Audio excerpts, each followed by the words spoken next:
Hi guys, this is Miss Checka. I am in a very special and beautiful place today. I'm in St. Mary's Church, which is the official church of Oxford University. There's actually been a church on this very spot for the last 1,000 years. And I wanted to tell you guys about the 3 Oxford Martyrs, which I think is kind of an incredible story. First of all, let me explain the word martyr, M-A-R-T-Y-R. So, a martyr is somebody that sacrifices their life for a principle.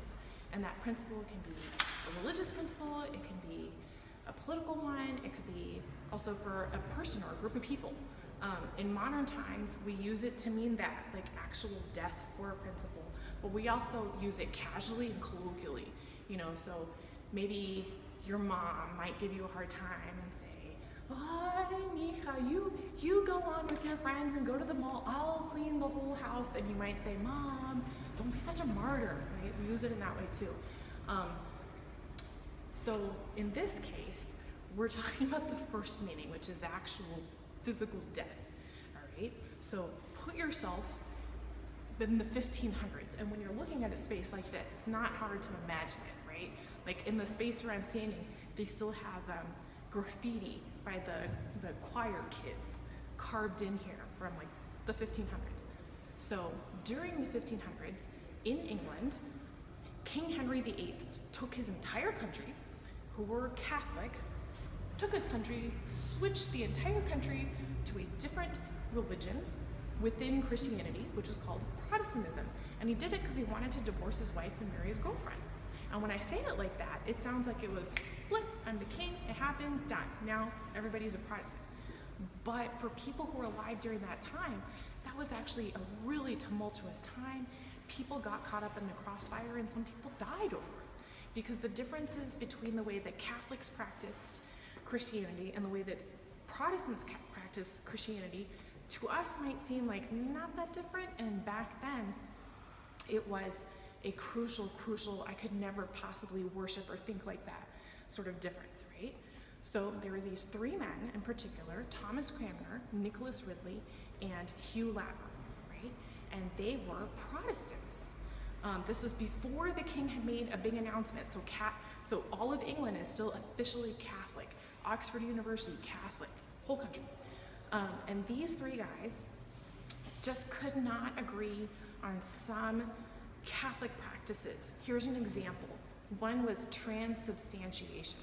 So if you have ever been to a Catholic church or even like a Protestant church, every once in a while they'll have communion, or sometimes you call it the Lord's Supper, and people will have the leader, it's either a minister or a priest, will have bread and they'll have wine. Sometimes it's grape juice. Well, in the Catholic Church, especially in the 1500s, people believed that bread and that wine actually physically became the body and the blood of Christ. And they call that transubstantiation, like turning into something else. The Protestants didn't. They thought it was a metaphor. They thought that the bread stood for the body and the wine stood for the blood, but it wasn't actually those things. Now, keep in mind, if you were to go to a church in the 1500s and you would see this, it would look the same to you. They're doing the same ritual. But that internal belief of whether that was literal or that was a metaphor, these 3 guys could not say, I think that that's a true thing. And because of that, and because of a couple of other similar differences, they were put on trial in London for heresy. Because back then, it wasn't that, oh, I have my belief and you have your belief. It was, you have this belief, which the country tells you is the official belief, and if you don't, it's heresy is like treason, but for religion, right? So they put them on trial in London, and they're found guilty. They are found guilty, and they are going to be executed, but they don't execute them right away. They send them here to Oxford, and they put them on trial here in this church. And you might say, Ms. Checka, they've already been on trial. They've already been found guilty. What's the point? Here's the point, is that they wanted the public to see it's not just that they've been found guilty, it's that they are wrong. And who's going to prove them wrong? Oxford guys, because these are the smartest guys in the whole country. So they have like a series of public debates. So they have the 3 guys, Latimer, Ridley, Cranmer. Then they have all of these Oxford scholars, and they just go at it. So finally, they've had enough of a show trial, they've had enough of the debates, and they put 2 of the men to death. They burn them at the stake. They march them out of this church, they go out the street, around the block, and they burn them on Broad Street. And when I say burn them, I mean they tied them to a stake, they lit it, and they burned it. And if you go to Broad Street today, you can see in the pavement there's an X. That's where it actually took place. My copy shop actually is right there. And sometimes I look down, I'm like, sorry guys. Here's a detail though, here's a detail. When the 2 guys were already, they're at the stake, and somebody is coming to light the flame, he had trouble lighting the match, like had trouble actually physically lighting it. And Ridley gets all agitated because he just wants it, done with, over with. It's gonna be a really, really painful death. And Hugh Latimer turns to him, I'm paraphrasing here, he turns to him and he says, be of good grace, Ridley. Then he tells him, today we are going to light such a candle by the grace of God as will be seen across England. All right? That's actually pretty much what he said. And let the weight of that metaphor stick with you for a little bit, because he does mean a candle in the sense of Protestantism, truth, right? But he also means they're about to be lit up, and then they were. If you've been paying attention, you might ask, Ms. Checka, what about the 3rd dude? What about the 3rd dude? What happened to him? This is what happened to him. Sometime in the course of the trial in London, the debates in Oxford, his friends getting burned at the stake, Thomas Cranmer recanted. Now this is what recanting means. Cant means to say something, re is again. So Thomas Cranmer publicly puts his hand in the Bible and says, I take it back. I take it back. I was wrong. Catholicism, yay, etc. They held him alive for 6 months, and then in 6 months they held another public testimony here in this church. And you can actually see in one of the pillars in this church, somebody has carved away part of the Declaration because they put a platform there for him to put his testimony. So he stood in front, and they're thinking like, yes, he is gonna stand up, he's gonna publicly say I was wrong, you were right, etc. And when it comes time for him to stand up publicly, he says, no, I recant the recant, I am a Protestant, Catholics are wrong, you can't make me say it.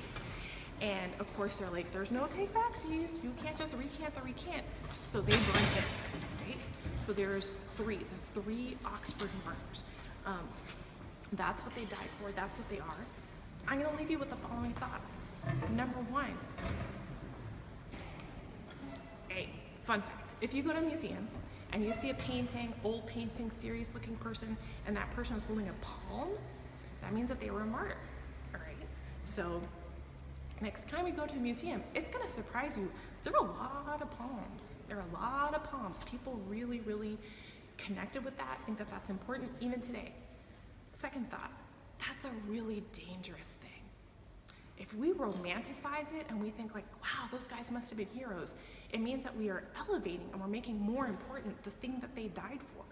But guys, Protestant died, there were also Catholic martyrs. They can't both be right? And also think about their families. There's a whole play called A Man for All Seasons, and it's about a guy on the other side, Catholic.